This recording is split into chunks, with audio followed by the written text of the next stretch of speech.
Halo, selamat pagi pemirsa, selamat pagi Indonesia, kembali menjumpai Anda. Kali ini bersama saya Gadis Bianca, kami hadir seperti biasa dengan berbagai informasi inspiratif, tentunya salah satunya dalam rangka mendukung peningkatan kualitas pelayanan publik dan penguatan sistem pelayanan kepolisian yang profesional, modern dan terpercaya. Kepolisian Negara Republik Indonesia atau Polri membentuk Satuan Pelayanan Pemenuhan Gizi atau SPPG sebagai bagian dari transformasi kelembagaan dalam meningkatkan efektivitas pelayanan kepada masyarakat.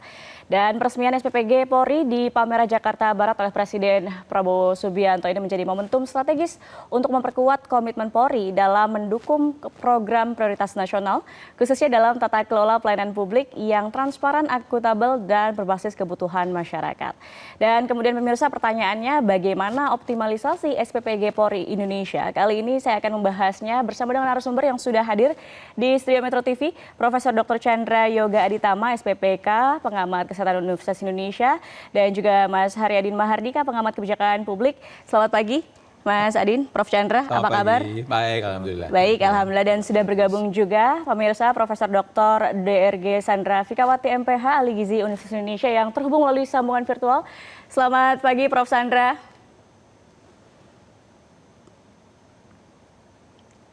Selamat pagi, sudah terdengar, Prof. Sandra? Ya. Masih suaranya belum terdengar, Prof. Sandra. Mungkin bisa dibuka audionya? Dibuka? Oke, selamat pagi. Terima kasih Prof. Sandra sudah bergabung bersama kami. Selamat pagi Indonesia. Dan pemirsa, kita langsung saja akan berbincang mengenai ini. Prof. Chandra, saya tanya terkait dengan sekarang kan Indonesia terus ya menggenjot bagaimana menurunkan angka stunting. Dan ini juga upaya yang terus pemerintah Indonesia lakukan dengan salah satunya program MBG tentu saja. Dari dalam konteks ini, kemudian seberapa strategis sebetulnya kehadiran SPPG Polri khususnya sebagai intervensi kesehatan preventif berbasis institusi menurut Anda, Prof? Ya, ini bisa panjang jawabannya, pelan-pelan saya pilah-pilah ya. Silakan. Nomor satu soal SPPG Polri. Ya. Memang sekarang diresmikan oleh Presiden, tapi kebetulan saya diberi kesempatan beberapa waktu lalu sudah mengunjungi salah satu SPPG Polri di Jakarta. Pada waktu itu kan tadi sudah disampaikan memang sudah mulai ada beberapa, jadi saya sudah pernah melihat dan memang berjalan dengan sangat baik. Ya. Kalau boleh masuk ke SPPG dulu sebelum ke stunting, paling tidak yang saya lihat ada 5 poin yang baik pada SPPG yang saya lihat pada waktu itu. Nomor satu, waktu itu kan ingat pada waktu zaman sedang banyak cerita keracunan, ada soal sertifikasi. Ya. Mereka sudah punya sertifikasi dengan lengkap semuanya begitu. Itu soal sertifikasinya. Kedua, SOP-nya juga sudah sangat bagus dilakukan. Ya, mungkin karena ada disiplin polisi, jadi SOP dengan bagus dilakukan. Yang ketiga, alat-alat kebersihan itu sangat terjaga dengan baik. Itu yang ketiga. Dan yang keempat, tadi kita lihat juga di VT-nya, memang ada komunikasi antara SPPG dengan anak-anak yang menerima. Jadi ada hubungan yang baik begitu. Dan yang kelima, yang juga penting, yang tadi juga sedikit dibahas, SPPG yang saya lihat itu, dan saya kira mudah-mudahan semuanya juga, itu sudah melakukan tes mencegah keracunan ya, ada beberapa yang dites, ada arsen, ada nitrit. Jadi itu dilakukan di SPPG yang saya lihat pada waktu itu. Jadi memang paling tidak dari SPPG yang saya sudah lihat waktu itu di Pejaten memang semua dilakukan sesuai dengan prosedur yang sangat baik. Itu soal SPPG-nya. Kemudian seperti kita ketahui SPPG ini kan bagian dari program makan bergizi gratis secara keseluruhan. Dan makan bergizi gratis itu stunting salah satu tujuannya, tapi sebenarnya bukan hanya stunting kan. Program makan bergizi gratis ini punya dampak besar untuk kesehatan. Jadi tentu saja stunting, tapi juga pendidikan kesehatan kepada anak, bagaimana makan diberikan dengan baik. Dan belakangan baru-baru ini ada publikasi dari WHO tentang hubungan antara gizi dengan tuberkulosis. Kita tahu selain MBG yang merupakan program Astacita, pengendalian tuberkulosis juga merupakan program Astacita. Jadi ini juga bisa bergabung satu dengan lainnya. Jadi memang SPPG yang baik akan menunjang program MBG yang baik dan kemudian akan punya dampak pada berbagai kesehatan, manfaat kesehatan anak, kesehatan ibu kalau nanti ibu hamil, juga stunting tentunya. Walaupun tentu kita perlu waktu agar program ini dapat terus berjalan dengan baik gitu. Oke, jadi korelasinya justru bisa berdampak positif untuk semua aspek begitu ya, untuk banyak aspek bahkan ya. Juga untuk penyakit-penyakit lainnya gitu ya. Oke, Prof. Sebelum ke Mas Adin, saya juga mau sapa Prof. Sandra. Prof, terkait dengan gizi anak nih, karena kan kita lihat sejauh ini masih ada kesenjangan kualitas asupan gizi anak. Indikator apa sih, Prof. Sandra, yang seharusnya dipenuhi agar program makan bergizi ini benar-benar berdampak signifikan untuk anak-anak di seluruh Indonesia, Prof. Sandra?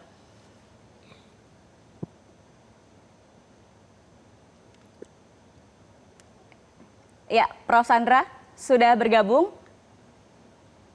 Ya, Ya, oke. Saya ke Mas Adin dulu deh. Mas Adin, kita lihat dari perspektif kebijakan publik ya. Ya.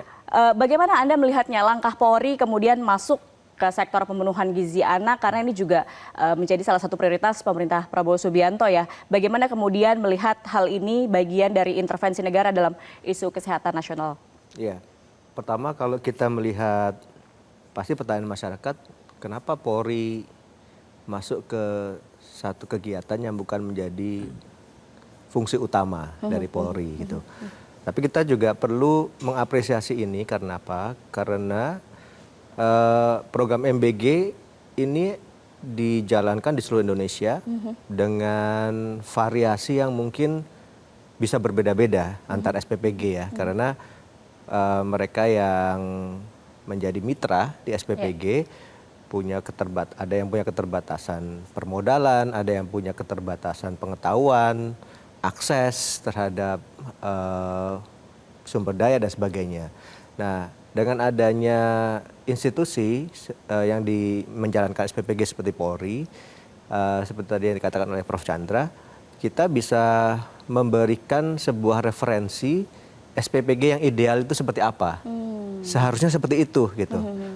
Dan tentu saja karena ini adalah institusi yang cukup mapan, jadi mereka bisa membuat SPPG yang ideal dengan semua hal yang sesuai dengan SOP, sesuai dengan ketentuan, dan bahkan mungkin melebihi apa yang ditentukan gitu. Nah, ini sebenarnya bisa menjadi model bagi SPPG yang lain untuk meningkatkan kualitasnya secara pelan-pelan. Karena tentu saja tadi saat ini yang terjadi banyak juga SPPG dengan mitra yang punya berbagai macam keterbatasan. Jadi menurut saya itu adalah satu hal yang positif bagi adanya SPPG dari Polri ini. Oke, kita bisa lihat ya dengan adanya SPPG Polri ini bisa jadi benchmark SPPG yang ideal untuk kemudian menjadi contoh bagi SPPG lainnya di seluruh Indonesia. Oke, dan pemirsa kita masih akan lanjutkan perbincangan bersama dengan Prof. Sandra juga tentunya mengenai standar gizi yang seharusnya terpenuhi dalam satu piring anak-anak di sekolah di seluruh Indonesia.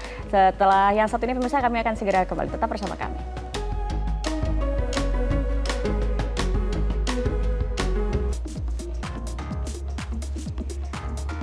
Kembali di Selamat Pagi Indonesia, pemirsa kita akan lanjutkan perbincangan kita bersama dengan Prof. Sandra yang tersambung melalui sambungan virtual. Prof. Sandra, kalau kita lihat data SGI ini menunjukkan masih adanya kesenjangan kualitas untuk asupan gizi anak ternyata ya Prof ya. Bisa dikatakan indikator apa saja sih Prof yang harus kita perhatikan agar program makan bergizi ini juga benar-benar berdampak signifikan untuk kesehatan anak, Prof. Sandra?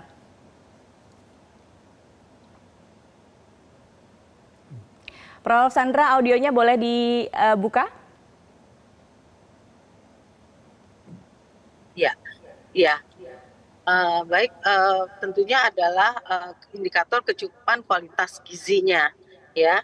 Jadi bahwa total energi yang diberikan per anak itu bisa sesuai dengan kebutuhan menurut umur.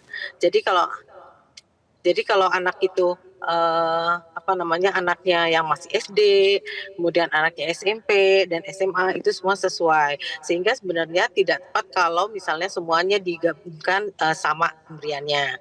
Dan kemudian juga kita melihat bahwa di dalamnya ada menu atau makanan yang bisa mendukung pertumbuhan anak.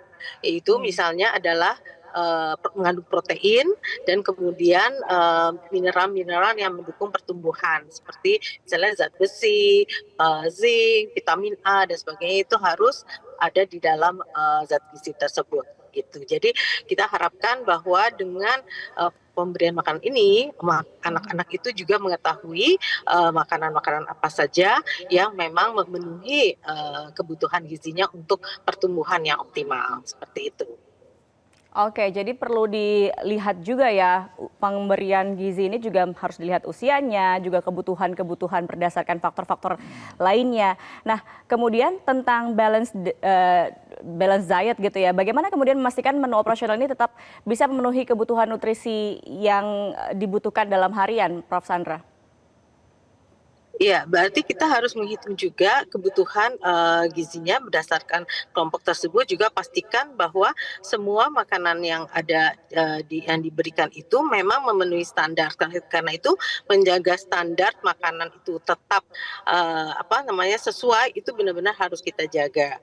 Jadi itu saat ini kita mungkin di awal bisa saja misalnya sangat sesuai standar, tapi kemudian nanti di dalam aplikasinya ada perubahan. Nah, itu benar-benar harus dijaga. Karena itu peran nutrisionis, ahli gizi untuk bisa mengawal standar ini tetap sesuai, itu menjadi sangat penting, Mbak. Oke, harus ada peran nutrisionis di setiap SPPG tentunya untuk tetap menjaga kualitas dari gizi yang dihadirkan di sepiring MBG begitu ya, Prof. Chandra ya. Oke, betul. Karena kita harus memenuhi semua zat gizi yang ada, yaitu protein, karbohidrat, lemak, serta juga vitamin dan mineral. Yeah. Oke, baik. Terima kasih Prof. Chandra. Saya mau ke Mas Adin kembali. Mas tadi menyinggung sedikit bagaimana SPPG Polri kemudian bisa menjadi model atau benchmark untuk SPPG lainnya. Tapi pertanyaannya gini, kalau kita lihat hadirnya SPPG Polri, bagaimana kemudian memastikan kebijakan ini tidak tumpang tindih dengan peran-peran lembaga atau kementerian lainnya, Mas? Iya, justru sebenarnya ini kita melihat adanya transisi ya. Ini kan transisi pemerintahan, tentu saja ada perubahan mungkin target-target pembangunan dan juga perubahan program-program gitu. Jadi adanya MBG yang dilaksanakan oleh institusi misalnya TNI atau Polri ya yang saat ini kita sedang diskusikan, ibaratnya ini adalah cara yang paling cepat untuk menciptakan teamwork di antar lembaga menurut saya. Jadi tentu saja dengan kepemimpinan yang baru, ya sama saja kalau di klub sepak bola misalnya ya, itu dengan pelatih baru ya, manajemen yang baru, tentu saja pemain kan bingung nih, apa nih perannya dia kan, udah berubah, strategi udah berubah, taktik sudah berubah. Nah, itu kan perlu direkatkan dengan satu mungkin semacam kegiatan yang lebih ringan gitu ya, ringan gitu ya, yang memang tidak terlalu berat. Tapi itu sebenarnya menciptakan teamwork dan komunikasi yang lebih baik di antara lembaga-lembaga. Dan menurut saya keberadaan MBG program ini sebagai salah satu latihan berkoordinasi, latihan untuk menciptakan teamwork antar lembaga itu justru positif menurut saya. Karena apa? Karena kegiatannya terukur, cukup sederhana ya untuk ukuran, harusnya cukup sederhana untuk ukuran lembaga-lembaga dan institusi sebesar TNI, Polri maupun kementerian gitu ya. Dan ini bisa menciptakan sinergi yang diperlukan oleh pemerintah baru untuk program-program yang lain sebenarnya. Gitu. Kita harapkan ini jadi bentuk sinergi dan kolaborasi jadinya ya. Benar sekali. Oke, nah Prof. Chandra, kalau kita tarik mundur ya Prof, studi WHO ini juga menyebut setiap investasi di sektor gizi ini sebetulnya berdampak pada peningkatan produktivitas ekonomi. Nah, Prof. Chandra melihatnya bagaimana? Apakah SPPG ini kemudian dapat menjadi model intervensi kesehatan publik yang berkelanjutan, Prof? Kalau boleh saya mundur sedikit, saya mau mendukung apa yang disampaikan Mas Adin tentang benchmark, tentang kolaborasi. Jadi pada waktu saya berkunjung ke SPPG Polri yang saya ceritakan tadi, saya sebenarnya juga mengusulkan, dan sekarang juga saya ingin sampaikan di sini, selain benchmark, akan bagus kalau Polri juga secara aktif membuka. Saya ini kan orang universitas ya, saya sekarang udah lama, saya sekarang bekerja di Direktur Pasca Sarjana Universitas Yarsi. Jadi akan bagus selain melakukan kegiatan menyiapkan makanan, juga SPPG Polri membuka semacam pintunya untuk ada program bagaimana orang lain bisa belajar, bagaimana secara aktif gitu ya. Kelas edukasi. Kelas edukasi katakanlah begitu. Jadi selain fungsi penyiapan makanan juga ada fungsi edukasi. Jadi satu, saya kira itu akan bagus sekali karena memang mereka mengerjakan sesuai dengan prosedur yang baik. Itu yang tadi, yang itu. Nah, yang kedua, saya juga pernah lama kerja di WHO dan memang WHO mengambil gizi ini sebagai salah satu poin penting untuk pertumbuhan, untuk sebenarnya bukan hanya pertumbuhan. Ini program MBG di dalam salah satu di antara itu ada SPPG. Ini juga berhubungan dengan ketercapaian Sustainable Development Goals. Kita tahu Sustainable Development Goals yang harus dicapai pada tahun 2030 itu ada beberapa poin. Ada poin kesehatan, ada poin kelaparan yang sudah, dan ada poin pendidikan. Jadi kalau ini diberikan pada anak-anak, maka anak-anak itu kan bukan sekedar makan di sekolah, tapi juga ada pendidikan tentang bagaimana makan yang baik. Bahkan di beberapa dokumen dari World Food Program, ini membuat anak jadi masuk sekolah karena kalau di rumah dia malah nggak dapat makan, dia bisa masuk sekolah. Jadi ada dampak yang banyak. Jadi masalahnya bukan hanya kesehatan, juga ada dampak ke pendidikan dan ke gizi dan sebagainya. Jadi tentu saja kalau program ini bisa terus diteruskan, mudah-mudahan ini bisa diteruskan, ini akan punya dampak besar. Dan seperti juga beberapa kali sudah disampaikan oleh Presiden juga, ini banyak negara sudah memulainya. Sejak lama, menurut data yang saya ketahui, Inggris misalnya sudah mulai dari 1920. Waktu saya di WHO itu kebetulan jadi direktur di India. India itu sudah mulai juga pada tahun 1920-an, Inggris 1904 maaf, 1920-an sudah mulai dan terus berkembang. Tentu saja negara tetangga kita, Thailand, Malaysia, Vietnam, dan yang salah satu contoh yang banyak diambil orang selain Brazil adalah Jepang. Karena Jepang itu bukan hanya memberikan makan, tapi ada Shokuiku, ada pendidikan, bagaimana makan yang baik, bagaimana berbagi bahkan. Dan lagi kalau makan bersama-sama itu meningkatkan nafsu makan, meningkatkan keberhasilan. Jadi saya kira program ini bisa punya, jelas punya dampak yang besar bagi bukan hanya semata-mata gizi, tapi juga bagi kesehatan sesuai dengan yang disampaikan WHO itu tadi. Oke, dari culture-nya juga pasti akan terbangun itu ya harus untuk terbangun, anak-anak ya. terbangun. Oke, Mas Adin kembali, kalau bicara soal tadi sinergitas, tentu juga ada harus akuntabilitas publik di sana ya. Mekanisme pengawasan seperti apa kemudian yang ideal agar program ini tetap berjalan transparan dan tepat sasaran, Mas Adin? Ya, program ini mungkin salah satu program yang mendapatkan anggaran terbesar ya saat ini ya di pemerintahan Presiden Prabowo. Tentu saja masyarakat sangat sangat fokus lah untuk mengawasi dan pengen tahu program ini sejauh mana akan berhasil, sejauh mana akuntabilitas dan transparansinya gitu. Yang menarik dari program MBG, pengawas langsungnya adalah siswa dan guru ya. Maksudnya begini, begitu ada kualitas makanan yang kurang atau bahkan sampai keracunan kemarin ya, udah pasti itu tidak mungkin akan bisa ditutupi. Pasti akan terbuka, pasti akan semua akan tahu, akan menjadi berita gitu. Sehingga program ini ibaratnya by design maupun mungkin nggak by design juga ya, maksudnya secara natural dia tidak bisa dimain-mainkan secara natural ya. Jadi kalau kita bicara berbagai macam program pemerintah, ada program-program pemerintah yang masyarakat tidak bisa langsung mengawasi karena kita tidak tahu apa yang terjadi gitu. Kalau ini pasti akan tahu apa yang terjadi karena makanan disajikan, begitu ada makanan yang busuk, makanan yang kurang enak atau makanan yang ini langsung orang akan bisa langsung mengawasi. Sehingga sebenarnya pertanyaan tentang transparansi dan akuntabilitas itu sudah langsung terjawab bahwa program ini terawasi langsung gitu. Tinggal bagaimana nanti dari BGN sendiri ya, BGN sendiri itu melakukan inovasi-inovasi untuk menunjukkan misalnya pencapaian-pencapaian, real time tiap hari dan sebagainya, termasuk juga penggunaan anggarannya. Artinya evaluasi ini bisa langsung dinilai oleh masyarakat ya secara luas begitu. Dan kemudian bagaimana, pertanyaannya adalah bagaimana kemudian menjaga standar dari kualitas makanan yang disajikan. Nanti kita akan bahas usai jeda, pemirsa jangan kemana-mana, tetap bersama kami di Selamat Pagi Indonesia. Kami akan segera kembali. Kita lanjutkan perbincangan. Saya mau menyapa Prof. Sandra Fikawati, ahli gizi Universitas Indonesia. Prof. Sandra, kembali yang menjadi tantangan dengan hadirnya atau adanya MBG untuk masyarakat, untuk anak-anak kita adalah bagaimana kemudian menjaga kualitas ini semua sama standarnya di seluruh Indonesia. Bagaimana Prof. Sandra kemudian bisa menghadirkan standar kualitas yang sama setiap harinya? Ya. Baik, terima kasih Mbak.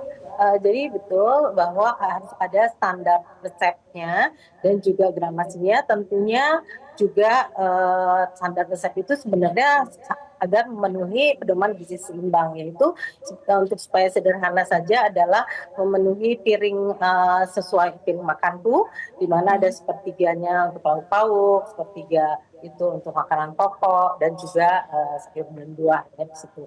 Jadi ada standar resep, ada gramasinya dan juga harus memenuhi sekitar 30% dari menu harian, makanan harian. Jadi kalau ada anak kebutuhannya misalnya sekitar 1.800, otomatis misalnya seharinya itu dia harus memenuhi sekitar ya minimal 500 kalori supaya dia bisa memenuhi sepertiganya. Karena kan makan siang ya, jadi sepertiganya. Nah, kemudian juga ada analisis gizinya, ya zat gizinya yang tentunya harus memenuhi semua zat gizi baik makro maupun mikro seperti itu.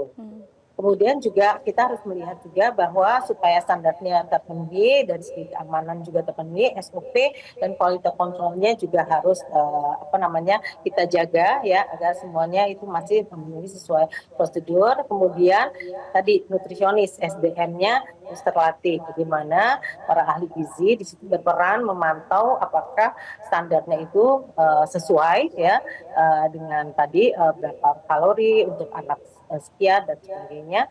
Dan kemudian juga jangan lupa bahwa kita juga harus bisa memonitor ya berbasis dengan data. Apa yang harus kita monitor? Misalnya status gizinya, status gizi anak, kemudian apakah mereka itu bisa menghabiskan makanannya ya. Jadi walaupun kita menyiapkan makanan banyak tapi kalau tidak dimakan oleh anak tentunya ya tidak bermanfaat. Jadi bagaimana agar anak itu mengkonsumsi dan kemudian dia juga memonitor status gizinya, di mana kemungkinan yang paling mudah itu adalah memonitor tinggi badan dan berat badan anak. Karena itu di awal kita juga harus mengukur sehingga akan terlihat misalnya dalam 1 atau 2 tahun itu berapa perbaikan gizinya. Juga jangan lupa anak itu sekarang banyak sekali rawan anemia, nah sehingga dengan adanya pemberian protein hewani dan juga mineral, saya berharap bahwa tingginya anemia pada anak dan remaja itu juga bisa berkurang. Seperti itu, Mbak.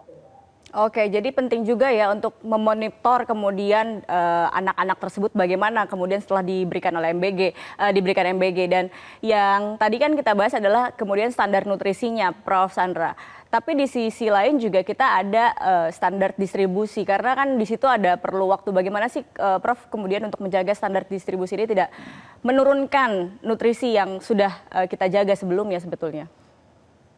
Ya, disitulah makanya letaknya SOP dan quality control itu sangat perlu dijaga ya supaya dia tetap konsisten seperti itu. Tadi mungkin saya sudah mendengar bahwa untuk melakukan seperti ini juga sudah dengan suatu SOP yang ketat. Nah, saya berharap dengan adanya SOP dan quality control yang ketat ini sebenarnya standar itu bisa terjaga seperti itu.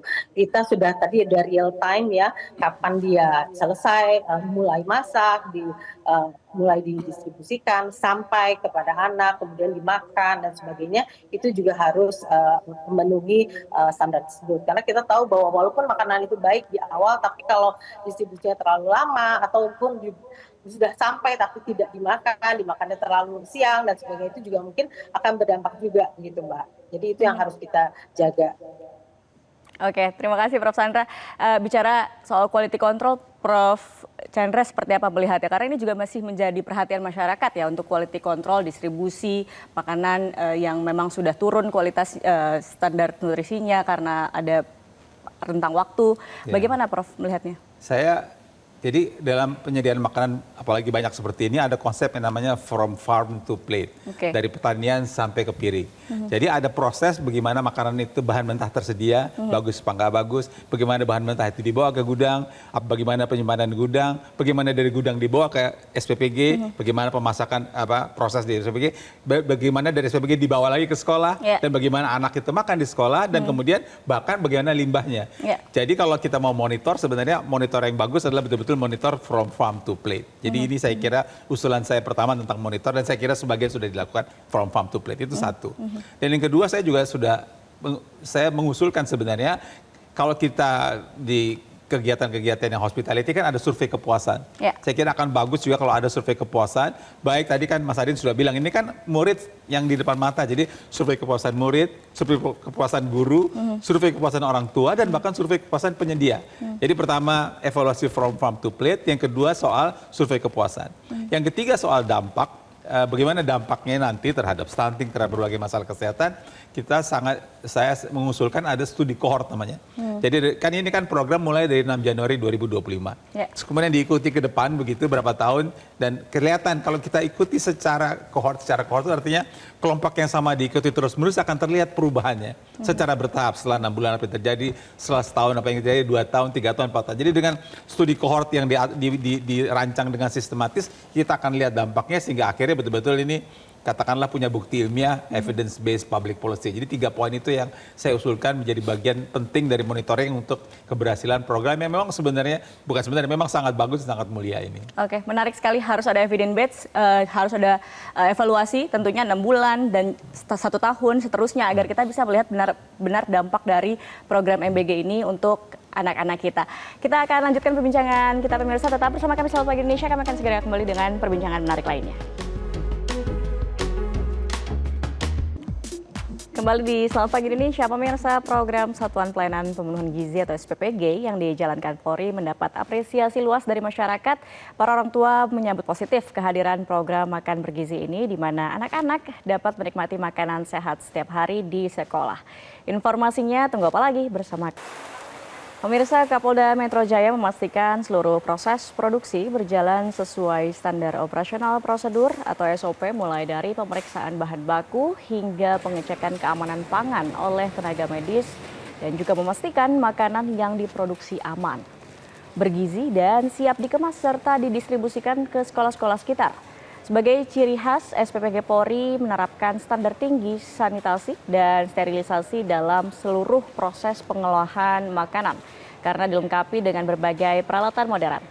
Dengan penerapan teknologi tersebut dan dukungan masyarakat, program SPPG Polri diharapkan dapat menjadi contoh nyata kolaborasi pemerintah dan kepolisian dalam meningkatkan gizi serta kualitas hidup anak-anak Indonesia.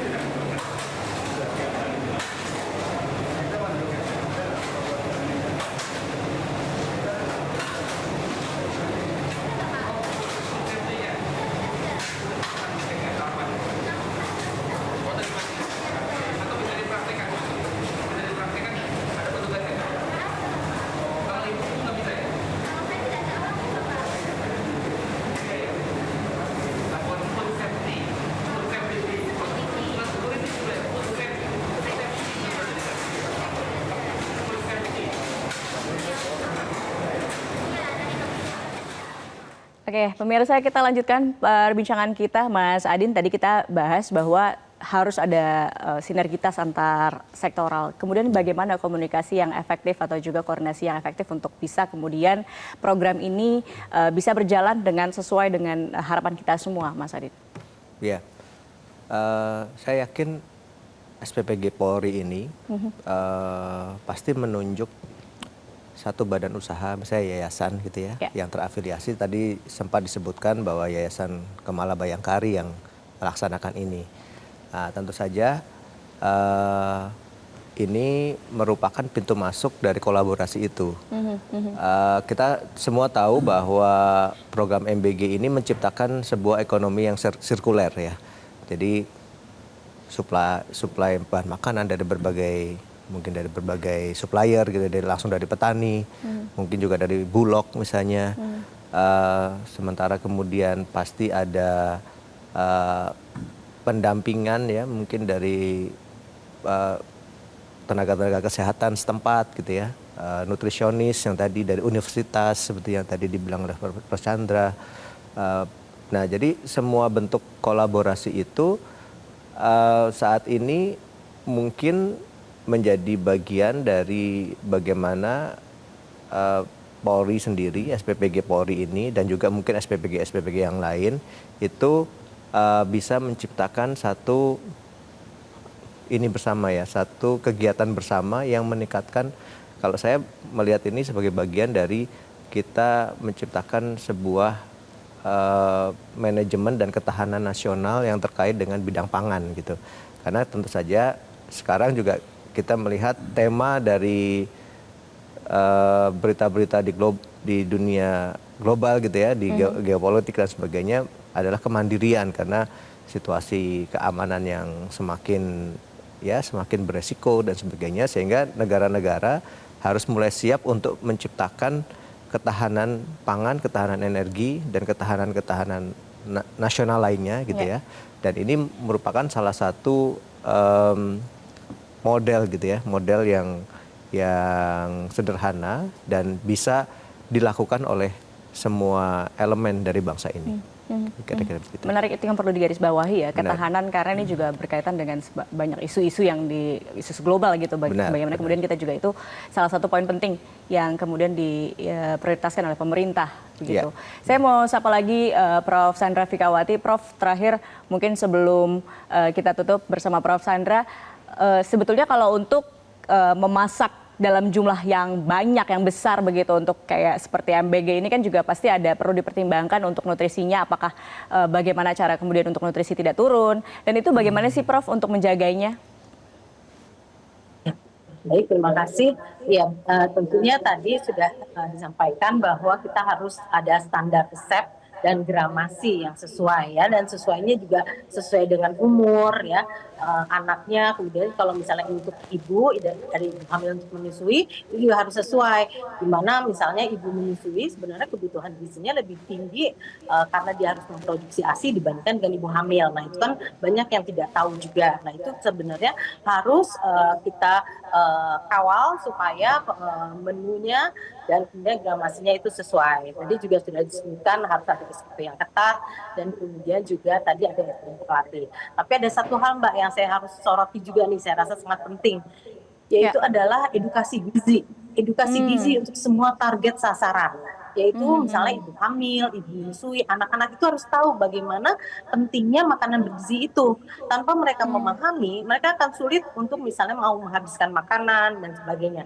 Tapi kalau dia tahu misalnya protein fungsinya untuk apa, pertumbuhan, atau untuk ibu hamil atau ibu menyusui untuk apa, mereka tentunya lebih memiliki keinginan untuk bisa menghabiskan makanan tersebut. Sekarang isunya kan banyak ada makanan yang tidak habis dan sebagainya. Nah, itu saya rasa edukasi gizi itu harus berjalan bersamaan dengan memperlakukan standar-standar yang untuk penyampaian makanan ini. Jadi disampaikannya juga dengan baik, diterimanya pun juga oleh anak-anak itu dan ibu hamil dan menyusui itu juga dengan baik, seperti itu Mbak.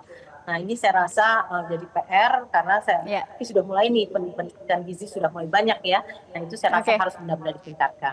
Oke, harus ada dibarengi edukasi pemenuhan gizi ya untuk seluruh lapisan masyarakat. Terima kasih Prof. Sandra Fikawati, ahli gizi Universitas Indonesia. Selamat kembali beraktivitas. Prof. Sandra sudah bergabung melalui sambungan virtual. Terima kasih sekali lagi.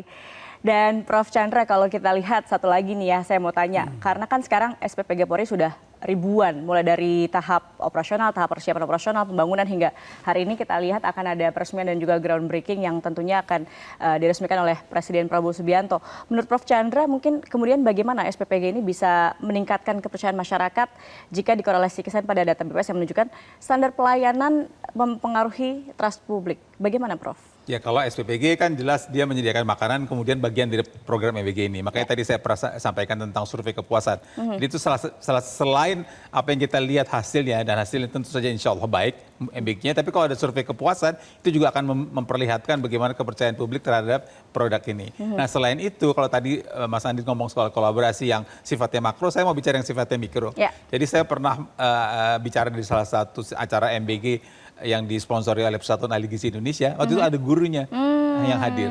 Dan guru itu sangat mengapresiasi dia mengapresiasi kalau ada komunikasi antara SPPG dan guru.